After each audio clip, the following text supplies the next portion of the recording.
Our Deputy Secretary General has been made the Secretary General. Okay. Oh, that's nice.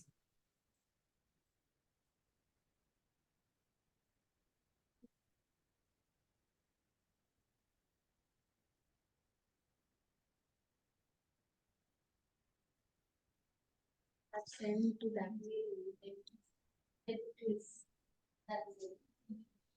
Where is it? Has it? अच्छा बात नहीं करिएगा इधर अब आप So let's start. We are starting, right? Namaste and a heartfelt welcome to all the participants and educators from all around the world.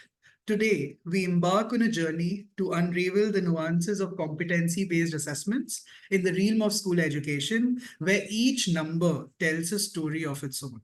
In the Indian landscape, did you know that under the transformative NEP 2020, there are approximately 1.5 million schools catering to over 250 million students across the nation? Yes, you heard it right. This colossal ecosystem sets the stage for a monumental shift towards competency-based assessments, empowering every child with the skills needed to thrive in the 21st century. Delving deeper, let's talk about the power of personalized learning journeys. In India, alone over 315 million students aged 6 to 18 are enrolled in schools, each with a unique set of strengths, challenges, and aspirations. Imagine the impact of tailoring assessments to meet the individual needs of every learner, fostering a culture of inclusivity and excellence. Now let's widen our lens as we being in education sector, comparing it with some other countries in the global canvas. So when we speak of the United States, nearly 56.6 million students are enrolled in elementary and secondary schools. Picture the ripple effect of transitioning from standardized testing, the pen and the paper, to competency-based assessments in such a vast educational landscape, where each assessment becomes a beacon illuminating the path to academic growth and personal fulfillment.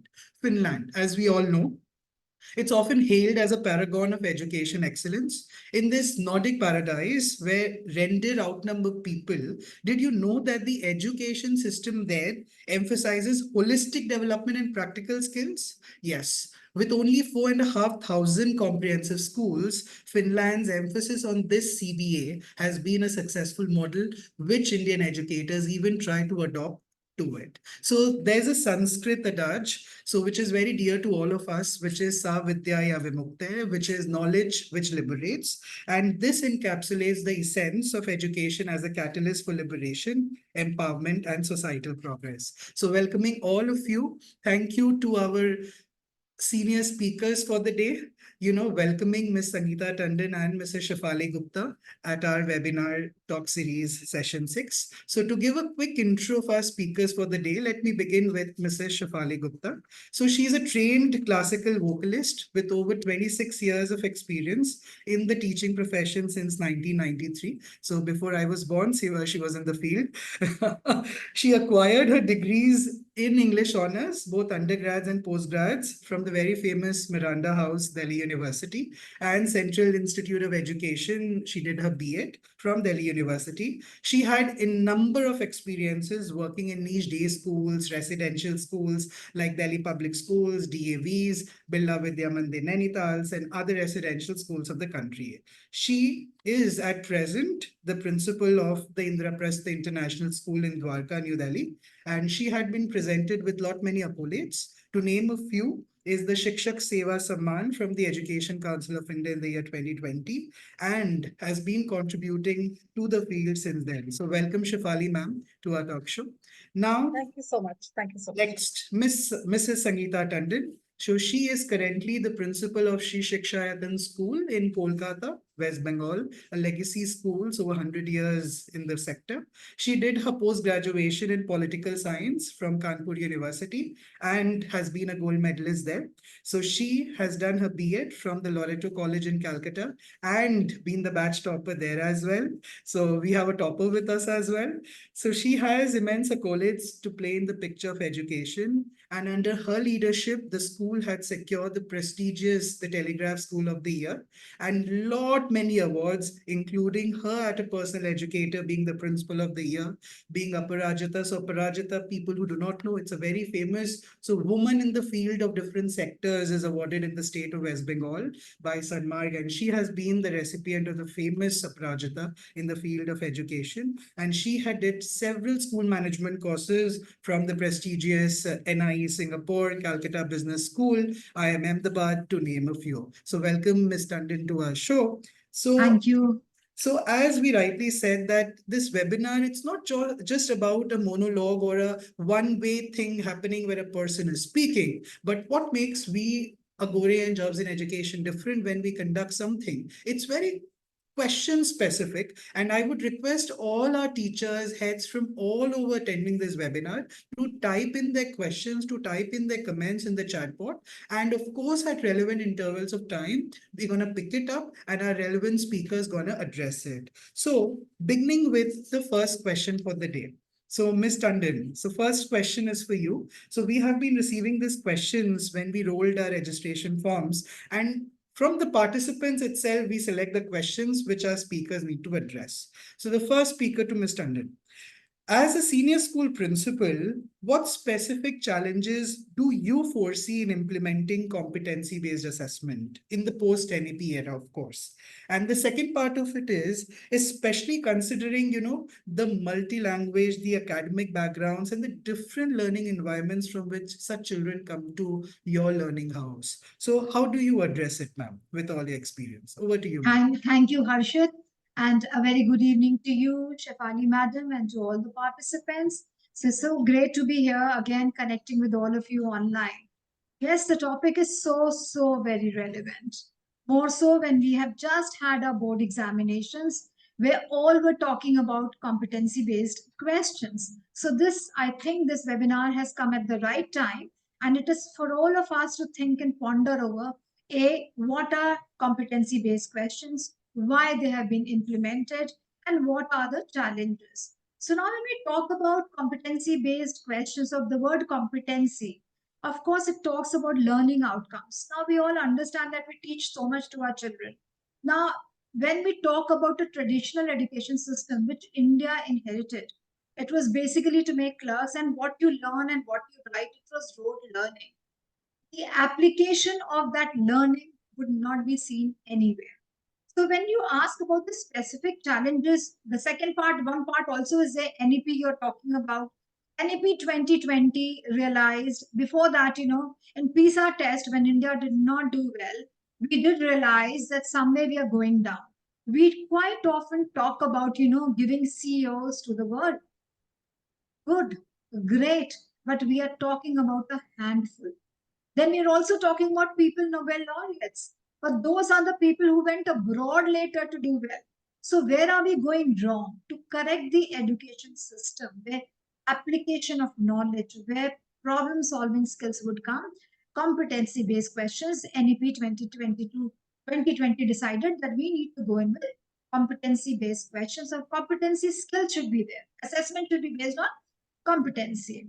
So now when we're implementing that, what are the challenges? So now when we are talking about the biggest challenges which is there is the deeply entrenched system of rote learning. We are so used to studying something, children going there, answer is given in the book, and you're writing it straight over there. So that is the biggest challenge that we have. How to change the mindsets is the next. Not just of the students, of the parents, but also of the teachers. It is there. Then the training of the teachers is required. Isn't it correct? We need to train the teachers. We need to understand when they're setting or they're giving an assessment, how they're doing. So that is again what is very important for us. The next point comes, we're talking about, we're talking about city schools. Now, Madam Shefalee is from a Delhi school. I am from Kolkata. These are metropolitan cities that we're talking about. We may be having good schools even in, maybe tier 2 cities, other cities, smaller cities. But what about this rural areas which we have? How are we going to make them understand what are competency-based questions? The training of the teachers who are there, how will they solve these questions and why we are doing it? What is going to be our reach? How fast we can do it is the next challenge that I can think of. So these are the challenges that we have. And the second part of the question, Harshit, if you could tell me again, what was the second part of So the question? the second part was especially considering, these diverse academic backgrounds from which people come, multi-language barriers, academic barriers, financial barriers, and different learning abilities of the individual children. So how do you incorporate it at one go? You know? Yeah. See, the diversity is what even we am talking about. I'm talking about urban, rural. So let's not bring languages over here because that is not the question that we're talking about. I see a very good question by Deepak Singhi over here.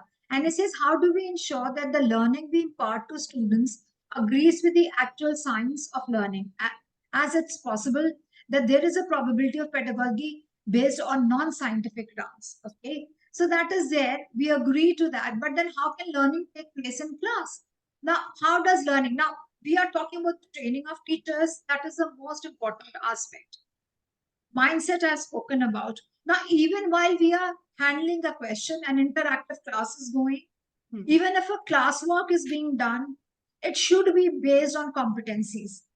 True. After each chapter, when we are doing something, we're checking the knowledge, the learning outcomes. We Hmm. should go back and give them perhaps, even when we're giving them MCQs, they should be so close where that application of that knowledge is coming in. Now, it is not just that, even source based. We can ask them, like I remember once I was in UK, it happened 10 years ago. There was a history class which was rolling, right? And in that history class, they were talking about the slavery part. And in that slavery part, there was a case based thing or a source based thing. And from there, all the questions had come. Now, the children were given the computers, they could research, they could write, and they were going to be graded on it. So, even we can do that because we do have a section of our assessment which is being done, which is subject enrichment. There, we decide what kind of assessment we are going to give. So these project based, case based, source based, this is the kind of assessment that we can give. If we do like that, then in class also we are teaching, and then there'll be more. I think there'll be more exposure, and children can do better. So I hope that answers your question. Yeah, very well answered, Ms. Tandon. When you were mentioning of PISA, I would like to add on to a fact. I was just reading around 2 weeks back. So we used to participate in PISA, this and that. So there were a lot of clashes, this and that. So HDI, so Human Development Index report, is produced by the World Bank every year. So in its 2018 report, which was presented in Bali, Indonesia, so that time they had developed a new coefficient. So coefficient of one meant that the country specific that their children at the age of 18 is completely ready to face the world. Lower the coefficient meant lower the readiness of the child to face the world. Just guess India's score. India's score was zero point 0.4. And we, instead of looking into our lacunae or loopholes where we need to nourish, we said the methodology of the World Bank is wrong.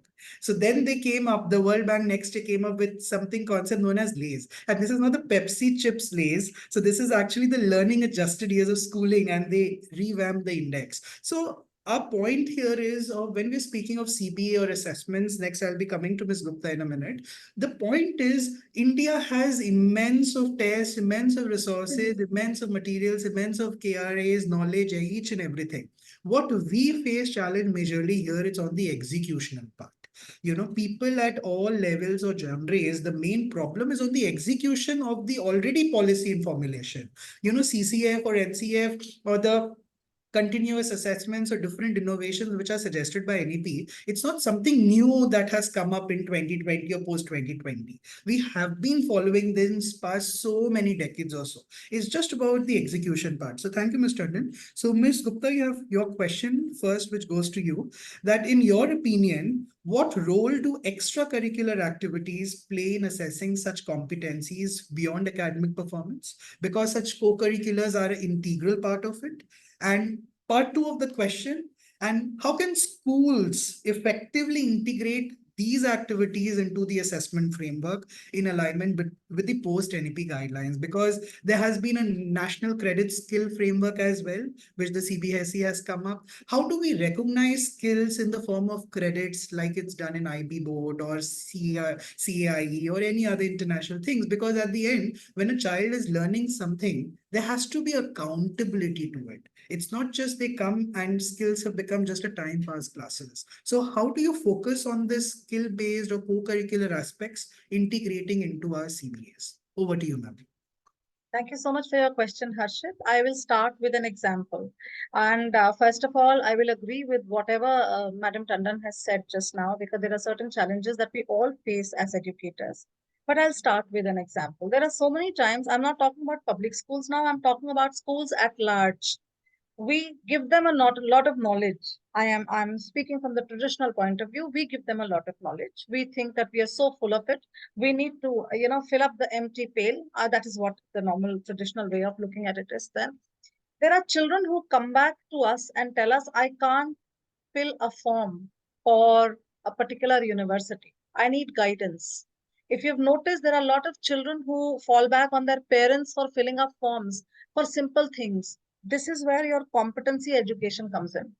You've True. given them knowledge, you've taught them subjects, those 5 subjects they're thorough with, they've done rote learning to a certain extent, memorization, reproduced it in the examination and got marks.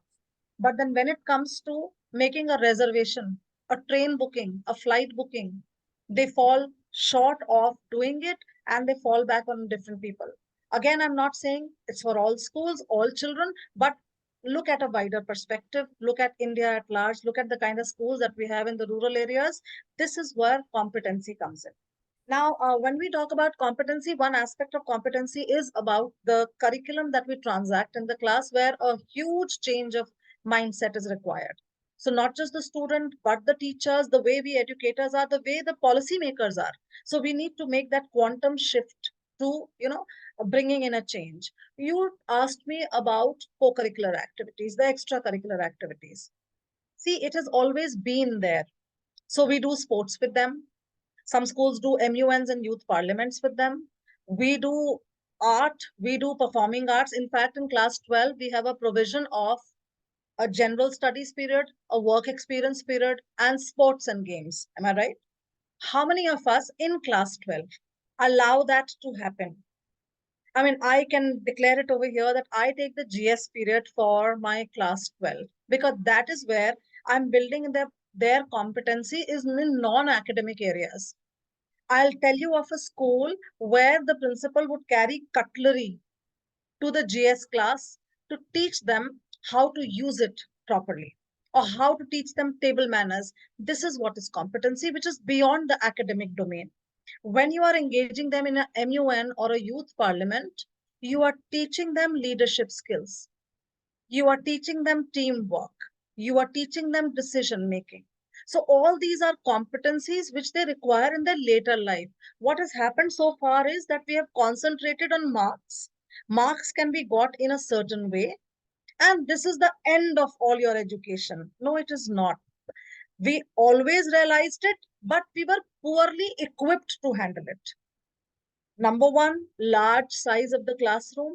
Again, I'll give you an example of my visit to a London school. Again, long time back, as Sangeeta ma'am said, I was very keen to, I have gone for some class observations there to a school, and I realized over a course of my 10 days stay, the teacher was doing Shakespearean play. And since I am from literature background, I was very interested to see how she was handling Hamlet.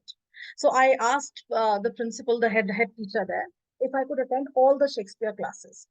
Why not? The first class I went to did not take up Shakespeare at all. Second class, third class, fourth class, you know what they were doing? They were introducing the children to the era in which Shakespeare was writing, to the kings and queens who were audience for his plays, to the costumes that the people were wearing at that time, to the public that used to come and visit the globe to watch the plays. And I asked the teacher out of sheer curiosity, here in India, imagine syllabus completion. I mean, we are chasing the teachers for syllabus completion. We are telling them to do it in a certain way. NEP is, of course, bringing in change. I'm not denying it. But that's again a very traditional way of looking at things. Here, the teacher told me to do two plays of Shakespeare. I have an entire term, and the first 20 classes are devoted completely to introducing Shakespeare to my children. Do we have that kind of time, energy, resources, and mindsets, most important? To do that kind of a rigor in our schools is my question. So when we are bringing in co-curricular activities or extracurricular activities in the field of sports, we are trying to teach them a lot of competencies which cannot be taught in the four walls of the classroom. My school does a lot of extracurricular activities. So whether the child is, and when we do an MUN, we ask the children to decide on what is going to be the agenda. When we do a debate, we ask the children to sit down and work in a team and decide if it is an inter-house debate, not even inter-school. What should be the topic of the debate? You decide and bring it to our table, then we will thrash it out. We are only building in communication skills, which is again a competency which a lot of children lack even after passing out of school. So these are little ways that we imbibe in our children through co-curricular activities so that they are ready for the future and they're not just restricted to marks.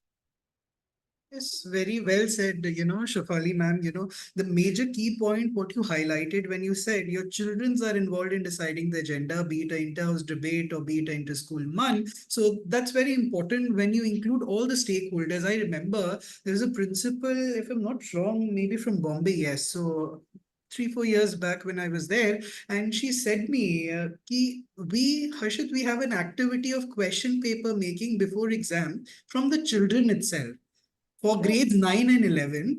And when you analyze the question paper made by the children, maybe 9A is given to make for chemistry, 9B, each individual student has to make a question paper on, say, geography, some has to make it on commerce, this and that. And when you did an analysis of this question papers made by the children, some papers were far brilliant, from even the experienced teachers, and the children were told that of all the question papers which comes up, so this time for final term, 50% would be from your own question sets only. So it was I'll a add on big, something to this. yes. Only very recently, we were conducting the council interviews, children to be inducted in the new council for the new session. So your Hmm, head boy, head girl, all interviews were going on. We have several rounds of interviews. So hmm, this a young girl of class 12 came for literary captain. I mean, out of the blue, the panel thought that I told her, I said, I'll give you a task. Come back to me tomorrow and plan an English week. I had already given English week planning to my English faculty. hmm. Believe you me, the child came up with brilliant ideas for English week. She had everything etched out for all 5 days of the week, all of them in progression for each class. I told her 6, 7, 8, middle school. She came out with brilliant ideas.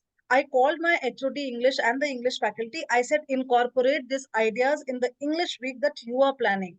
So this is a competency that I have given her because I believed in her competency and True. she was able to display it. This is what is the requirement. The only challenge that I feel, as Sangeeta ma'am also said, the size of the classroom, the constraint of syllabus. I can see Sangeeta ma'am's look, that kind of constraint that we have, that is what kind of stifles us a little, but there is still scope of doing a lot with the children.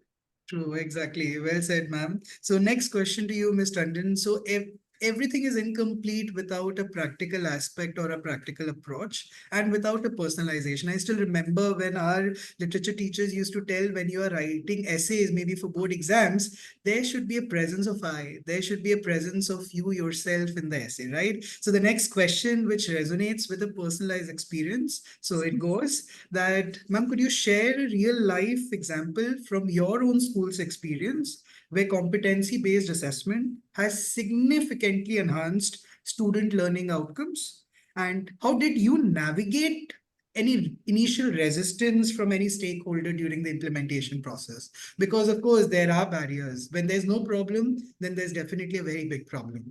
So, while implementing it, what were the challenges you faced? And what projects or what initiatives have you taken it at your practical experience to implement it? Over to Right. you. Thank you, Harshit. So I'll answer the second part of the question first, right? So how did we navigate through the problems when we wanted to introduce? The first thing that happens is when you put competency-based questions in an assessment, they say out of the syllabus. This was never taught to us. Then we asked them why this was taught to you. We spoke about it in class. You were not paying attention. Then the parents initially would write them in, but it's not mentioned in the book anywhere. What about the application part? So the first biggest problem that we faced was, maybe one teacher also telling the other teachers, no, I don't think it's from the syllabus. I think it's from out of the syllabus. This out of syllabus thing should not have been here. This question is too difficult. It should not be put over there. So that resistance was there initially. Only when the board started putting all these questions and increasing the difficulty level, we all realized we better pull up our socks and start incorporating such questions in our question papers also. I remember certain reasoning questions had come over there. Now, during lockdown, pandemic, it was happening. So people thought it's a temporary thing. So after that, when the question paper was made, a certain reasoning questions were missing. Or case in some of the question papers, for different subjects, maybe case study was missing. So when I asked what happened, they said, oh, we did it in the previous term. Then we had to sit down again, all the HODs, all of us, and we again spoke to them and we said, no, make it a regular practice. These questions should be there and practice in the same way in school. Very interesting thing I would like to tell you, Harshit. So we have these admission interviews, right? Okay. So just last week it happened. Now we teach our children the shapes, right? It is rectangle, square, cuboid, all that. So the mathematics teacher over there, she asked the child, you're seated in this room, look around you and give me the shape of the room.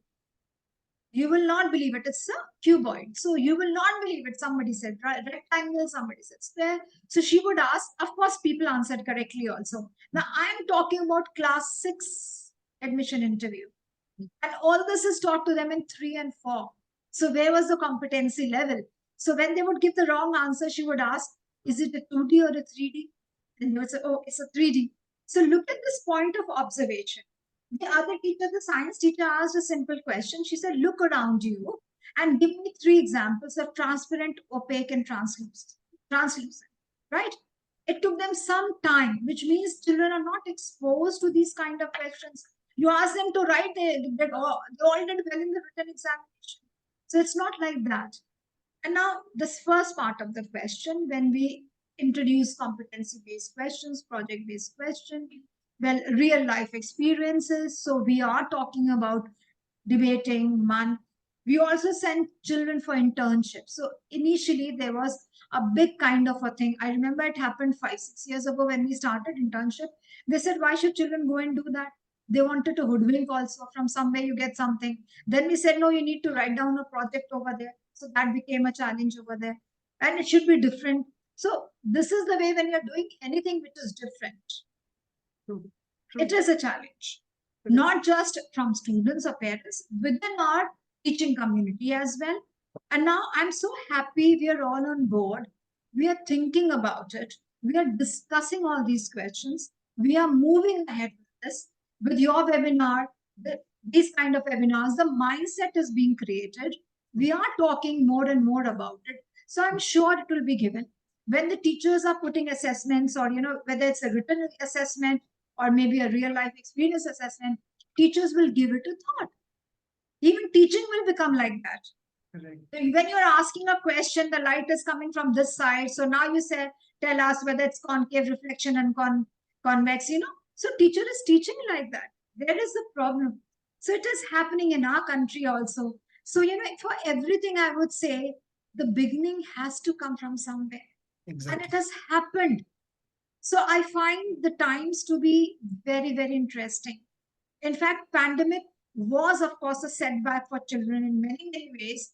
But for the teaching fraternity, I would say it was an eye-opener, and we moved what we would have done maybe in a year or 10 years, we were able to navigate that in a year or 2. We were connecting with people all around. Now we know the teaching strategies. As far as CBSE is concerned, they gave us so many many training, I mean, like practical experiences. We are being called to places. We are being given those trainings over there. And so many, I would say, platforms are there which are talking about all these skills. So I find things are very interesting. Hopefully, the country will change and things will be very nice. We will move ahead one day. Thank you, Ms. Tandon. And yes, Professor Jairul Haq, thank you. So for the viewers, Professor Haq has just mentioned his thing. So he's the Vice Chancellor of the Canadian University of Bangladesh, a great computer scientist recognized by Oxford and Harvard all over the world. So thank you, sir, for your blessings and being present for the webinar. So next, Ms. Gupta, question for you. That can you discuss a practical strategy your school has adopted to ensure continuous teacher training and professional development? Because everything is incomplete next without training. In order to effectively implement these CBAs, which is competency-based assessments, and what are the challenges also you have faced during these training processes, or how do you keep your teachers or your staff update with the CPT requirements, not just for the CBSE or the board purposes, but with the philosophy which Indraprastha or which Shefalee's leadership style follows? So over to you, ma'am. So we were talking about challenges and challenges about mindset and training of teachers for these new changes. See, these have been quantum leaps from the time when I started 30 years ago to the time that I'm living now. I mean, the whole landscape, educational landscape has changed manifold. So if you have to keep abreast, I mean, I feel lucky that we are in a city like Delhi, where there are a lot of capacity building programs happening throughout. And being a resource person myself, I am aware of whatever is happening in the city, wherever I want to send the teachers. So one point of contact for my teachers is the capacity building programs run by CBSE, which come in very handy. Let me tell you, CBSE is doing a great job because they cover every nook and corner. I'm speaking about Delhi, every nook and corner of Delhi. So whenever there is a workshop which is in the vicinity where I can send my teachers, whether it's a generic workshop, it's competency based, it's specific workshop, subject specific workshop, I do send my teachers. In any case, we have the 50 hours workshop mandatory. It's mandated by CBSE. So you have to. Plus, we also have our in-house workshops where we identify teachers who are doing a good job. In the sense, even if you take competency based, they have been able to draft questions which are very good, which are very close to children's knowledge and testing children's knowledge. They do workshops in their own department. So we have a very robust HOD system, and the HOD decides on peer teaching also. So we do peer teaching in the department meetings where we find one particular teacher doing a very good job, training the other teachers as to how we do class observations. So class observations is not just for the principal or the HMs to do, but also for fellow teachers to do for each other. So we have a structure to that. Also, we do a lot of class observations, and this is how mindsets are being changed. This is how teachers are being trained. There are challenges. We will have a week extra when the summer break starts. So that is the period when we will have the school trips also going. And we intend to have workshops also for teachers, teacher training. So then there are clashes because some teachers may not be there. But then we have a mechanism where we involve everyone in these teachers training workshops so that, it brings enhancement in the quality of education being imparted, plus the new changes that are coming about, the teachers are equipped for that. So we have a mechanism in place, and I see a little challenge. And then again, I'm saying this is because I live in a city like Delhi, where I have a lot of exposure to these kind of workshops. True. Yes, thank you. So we have a question from Ms. Pramila Kudwa. So she's a senior retired principal from Bombay, so headed ICC and couple of schools. So she had just mentioned that how do we reach the interior rural schools? Some of them may not even have the resources.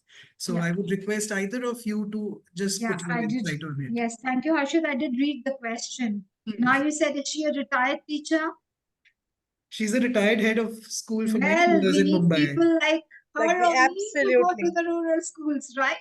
Correct. So we need to understand we have a large pool of teachers in our country who are over 60, but not old enough. They're still young, very, very experienced. We need to tap on this pool of experience and talent. There lies the answer first and foremost.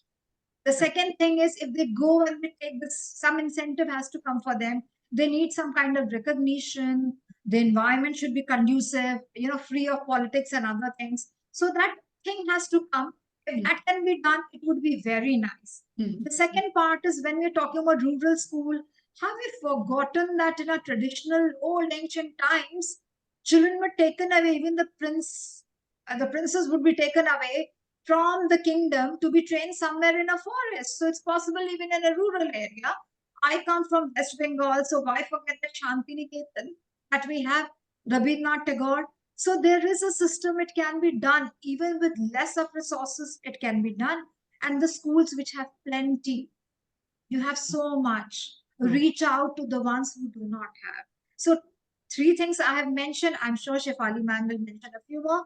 And we can reach out.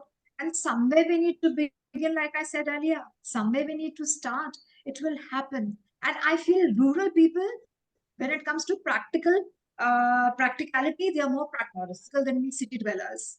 To be very honest, I feel that. Over to you, ma'am.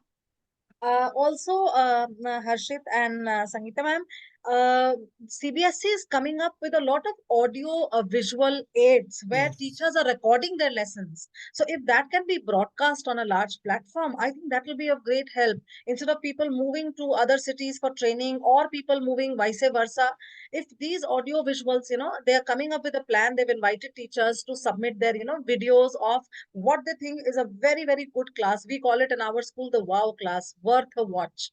So we call it a wow class. So in case there are teachers who are willing to share their expertise whenever they're taking competency, whatever level.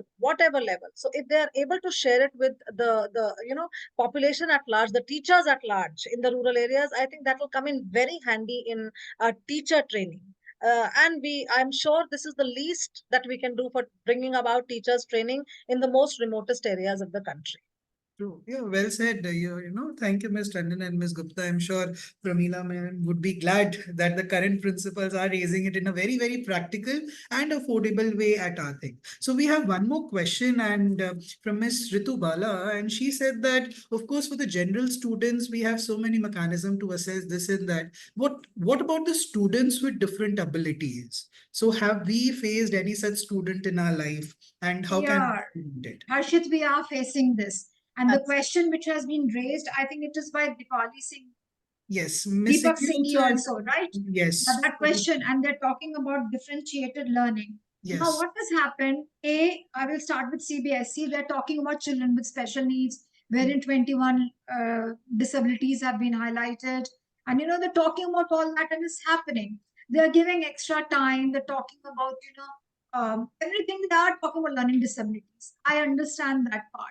But the question paper which comes is not differentiated. Absolutely. That is where we are going down. Somehow, somewhere, I do feel it will also happen, and it's much needed. It is the requirement. We are hoping it happens where we are able to, reach out to our CWSN with greater efficiency, and they also find education system easier. They CBSE is saying we can drop this subject, that subject.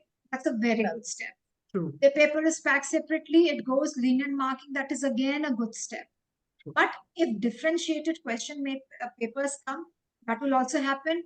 As far as differentiated learning is concerned, well, in our school like ours, we do have special Special educators who educators. cater to the needs. But I do not know if it is happening in other schools. That is a Right. big question mark from True. my end as well. One more challenge is that we could have one special educator, two special educators. There is a limit to the kind of special educators, the number of special educators that we can Absolutely, have. ma'am. But then the number of children with these disabilities is growing. I mean, every Actually, year we have seen the children growing. We get them tested. They come back with certain disabilities that they have. And then one, two, three, even big schools which have four special educators or five are insufficient. Again, I'll come back with an example of a London school that I visited. I went to the school, which was a primary school, and there was one student and three teachers. So I wondered, and at that point in time, about 10, 11 years ago, we were not talking so much about children with disabilities. So I realized these were special educators catering to one student. That kind of dynamics don't work in the Indian schools. So we have And 3 special educators at the max, even in a yes, big ma'am. school. Look And at we the have population 50, also. 40, 25 children across the board from nursery to class 12. Now, how do you cater to these children? Their needs are very different. So that differentiated learning, no, it is not happening. A differentiated paper will help. In a previous school where I was working till class 8, we were giving them differentiated paper. But ultimately, we realized in class 9, it's back to the same thing. So they had to be trained all over again to be able to do a paper which was like a general paper for everyone. So that is a challenge. And if there is anybody from CBSE or anybody who hears over here from this platform, that would be a very sincere appeal to have a differentiated paper for these children. And that's a real good turn that we will do to them. Yeah, that's a very good thing highlighted by both of you, that the need of the hour is not just differentiated learning, but practicality or experiential when you're speaking and the assessment when we are speaking. So differentiated paper, quote unquote, is the need of the hour. And that would actually solve, and I'm pretty much sure that whichever controller department, any board it may be, if we can manage big exams like a huge populated country like India with so many states, UTs, and so many cities. So having one more set of a differentiated paper, of course, managing the uniform standards and everything, that's what it's needed. And if people like us, if good people at the good top position start focusing on it at a good positive note, it would come out in a good way. So we would surely make it a platform to discuss this, in the future courses of time. So next, the last question for you both, and this is a common question asked in all the webinars what I personally host, because what I believe that why medical practice is improving, because medical research is implied in the medical education. And what I personally believe, our educational research, whatever is being taught to us in B.Ed, M.Ed, tech courses or any other DLED, this and that, our educational research is not coming to educational practice. That's what I feel the lacuna is all about between a medical and a non-medical or a general education. So as educational scientists with 25 plus years of experience, which you both have, how have you seen as a student yourself past 20, 30 years, that time of education over the past? What style, what changes you have been mentioning at present with your leadership style? And how do you visualize the future of our education system? Because I always say, you know, you cannot predict the future. You cannot predict what's going to happen in the next year. So, how come a child taking admission to our school in the year 2024 gonna graduate from the high school, say 2037? So how do you predict these 13 years of the learning journey or the future of the child? So my question is, how do you envision the future of our Indian education system by comparing it with the past, working at the present, and foreseeing the future? So, Ms. Tandon first. Yeah, thank you, Harshit, once again for the question. Now, when we talk about the traditional or the old education system, we grew up in happy times. I'm sure Shefalee ma'am will agree, and all the participants here would agree. Education was never a burden. We happily studied and we did well, and everything was good. It was not stressful at all. But now, when the competition is so intense, one has to perform, one needs to go ahead. Of course, all these measures are being taken. I find the focus is now more, a lot more, and it is for the better. But where is India? India has still needs to go a long way because of our population reaching out to masses, reaching out to children, those who do not even get education. So let's not just talk about city schools.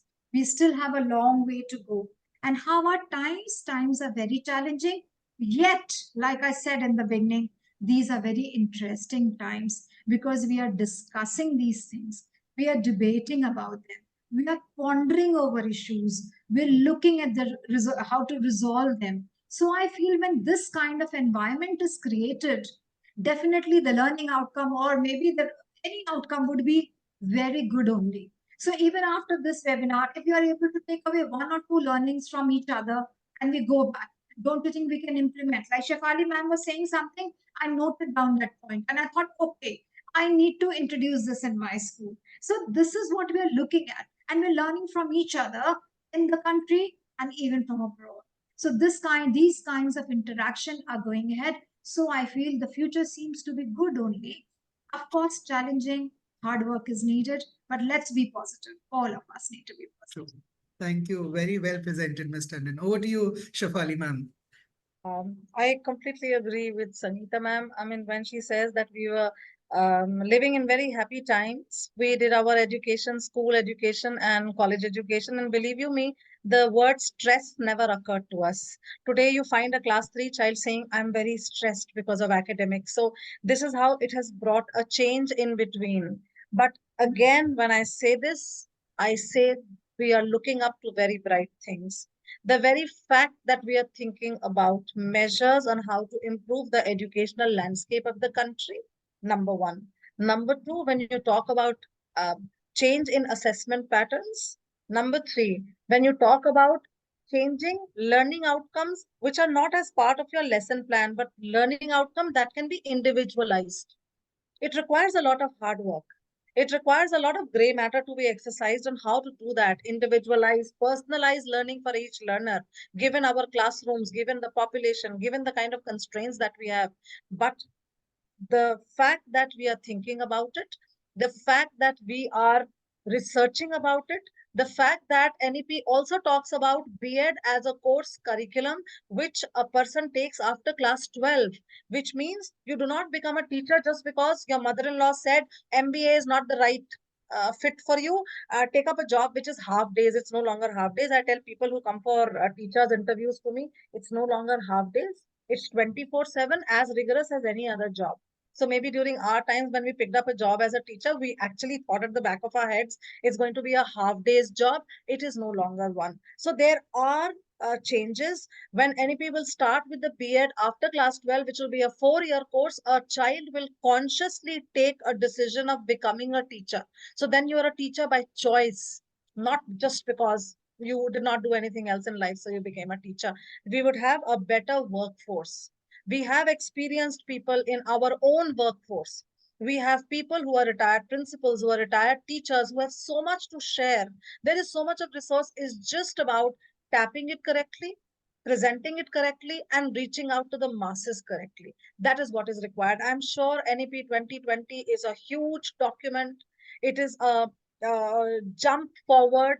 It requires a lot of introspection on what we are doing in the schools and how we can better ourselves each day. That is what it is provoking us to do, motivating us to do. And I think the future is very bright. We'll pass True. the PISA test also very soon. Absolutely. We will, of course, and And you we'll know, do well. yeah, we Yes. will do well. So that's what positivity and that's what ray of hope we have learned from our teachers, and we pass it to the Gen Z or the younger generations, that despite the challenges, because I always say when there's no problem, then there's definitely a very big problem. So let there be problems, let there be challenges, and we as a team, despite the personal differences we have, we will overcome it. And of course, by leaders like you all who believes in executionality, because when I interact with many leaders, they keep on saying that, oh, we are getting this circular, this. It's like the GST circulars coming in, 10 circulars a day, and we are just pissed off what to do, this and that. There's no clarity, this and that. But I always tell, as heads, when we are leading 2,000 brains and not just 2,000 persons, it's up to us. Up to we heads, that what implementation do we make a roadmap for our institution, and with a positive hope. And again, thanking both of you, Ms. Tandon and Ms. Gupta, for attending the show and